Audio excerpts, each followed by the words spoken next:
Try Again is a platformer game made in Unity Engine by a team under the name The Rejects. It's got an epilepsy warning before a jazzy opening telling you the team are students from USC, the University of Southern California, Otis College of Art and Design, and the California State University, which as you may guess are all in California. I'm not sure if this is a collaboration between different students, or just if they've had input from people that work at each of these universities and colleges. It's kind of hard to distinguish from the information the game gives you.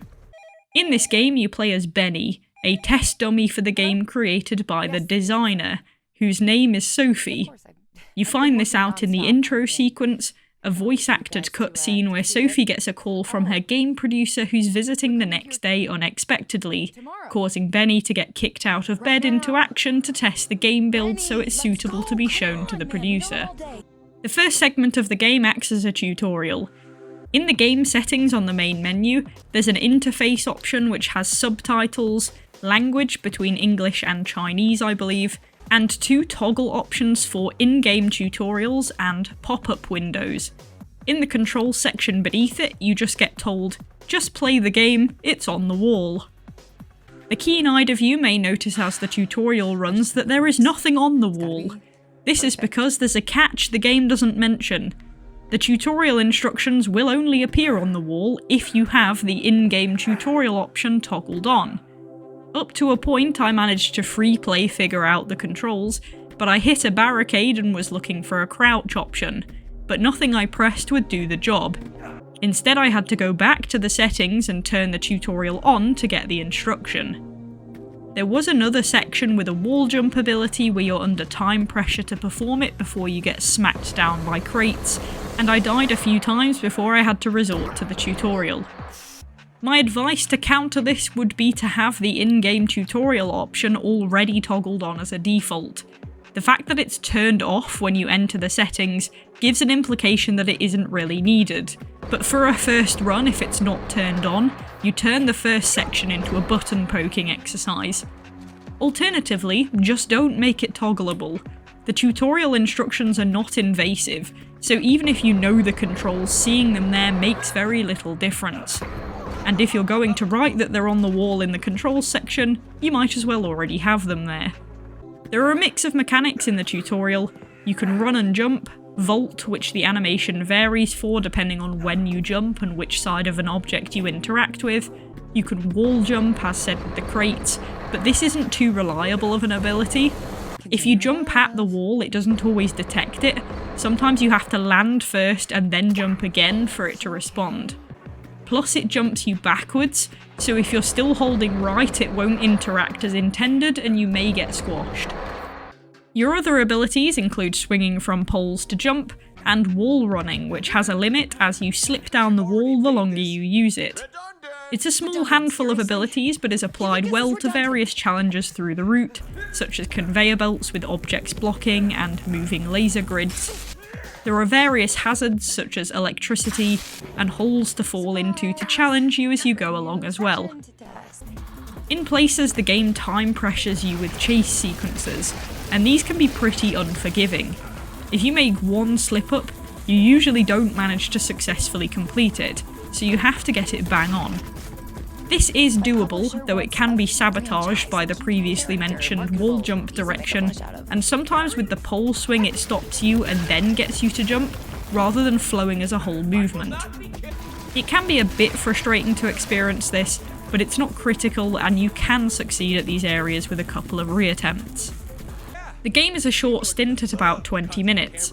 In terms of the mechanics themselves, they're not drastically unique, though the animations are a bit livelier for them than a lot of other platformers, and whilst there is some rockiness, none of it makes the game overly difficult in a way that it shouldn't. But the main appeal of this game is in the writing. The atmosphere the game makes is compelling for a variety of reasons. First of all, the voice acting in this game is brilliantly done. Both Nolan North and Stephanie Kurbis that do the voice acting for the game are fantastic. Now before you ask, I don't actually know if this is the Nolan North who did the voice for Nathan Drake in Uncharted, or if you're me, you know him as one of the main character voices in Saints Row 4. If it is, That really doesn't surprise me that the voice acting is so good since the guy is a professional, though it does surprise me how this team managed to get him to voice act a small game like this. Same goes for Stephanie Kirbis. She's an established voice actor on IMDb who's had voice acting roles in Helldivers 2, Back 4 Blood, and a variety of other games and shows. Searching the game itself on IMDb, Nolan North isn't listed at all. There's no listing for Benny, so I can't confirm that one, but that's at least one fairly high-profile voice actress they've got their hands on for this little game, which is quite a feat. Coupling with this is the overall game design. The whole thing is built like scaffold to give that in-progress feeling. There are repeated assets to give the feel of the developer still piecing things together and just using odd objects and very obvious checkpoint markers to achieve the end of getting the mechanics to work, though they've also put enough finish to the visuals to give different lighting and have it still be a good-looking game. The only caveat I'll put to that is Benny himself, who has very little in regard to facial features, including any kind of animation for when he speaks, which takes away from the life they've injected into the character animations a bit. Even the developer being a flat screen on an arm is animated in a way that you can feel that human through the motion, and Benny has very human animations as well. I'm not sure if this is a stylistic choice, with him also being a work in progress like the rest of the game, but it is a bit jarring from the rest of it that flows quite smoothly. The interactions between the characters are very good as well. Enhanced by the voice actors, you get to see the perspective of being a game test dummy, and also the perspective of pressures from the developer's side. She's on a deadline and is having to work Benny to her advantage with a promised reward of him being the star of a game at the end of it. There's tension between the two, as Benny is bored of running the game sections over again, and is injecting criticism that stresses the developer out, since she's also getting direction input from her publishers. The power balance aspect is a nice touch, since the developer has overall power over the world he's in, and on annoying her there are repercussions, such as destroying the level he's in, and trying to recover his data for use in another model, though he tries to resist. Ultimately, they only both win if there's synergy, but it is a creative premise to explore that Benny's life is basically being crushed, wrecked, and recycled. He complains about the pain of dying to hazards and hating being respawned out the recycle bin. There are lots of details added in about development and the process that keep the game true to the concept, even to the point of the credits, which show you gradual progress of the game from concept to animation testing to playtests, and the extra feature in the settings of pop-up windows showing snips of code that give instructions at certain points in the game's development. The game changes between 2D side-scroll and 3D perspective, and this is written in as the developer testing the concept and seeing if it looks alright. And it finishes itself off with a good message that could really do with being applied to more mainstream content these days. Why do you need to listen to them? Because this is a huge opportunity for me. Yeah, but that doesn't mean you should sacrifice your integrity just for the sake of selling some toys or plushes or whatever. Overall, I think this game holds more value as an experience than a platformer.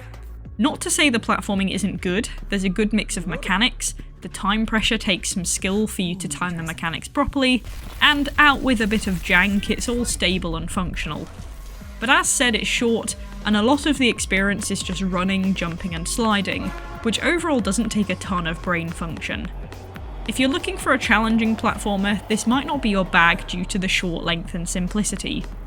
But as an overall experience, it looks great, feels great, the animation has lots of attention to detail with variation in how you interact with objects depending on your angle, and the fluidity and humanity expressed through the movement makes the characters more realistic and compelling. The music is good to stimulate the action and varies through the game, the sound effects are great and vary to the environment, maybe excluding the conveyor belt sound effect that's squeaky shoes on rubber in my ear holes. The concept is pretty meta, and you get a window through to the developers through the content that they've added in. It's got good charm and personality and a lot of effort put in, so I will give Try Again a 9 out of 10.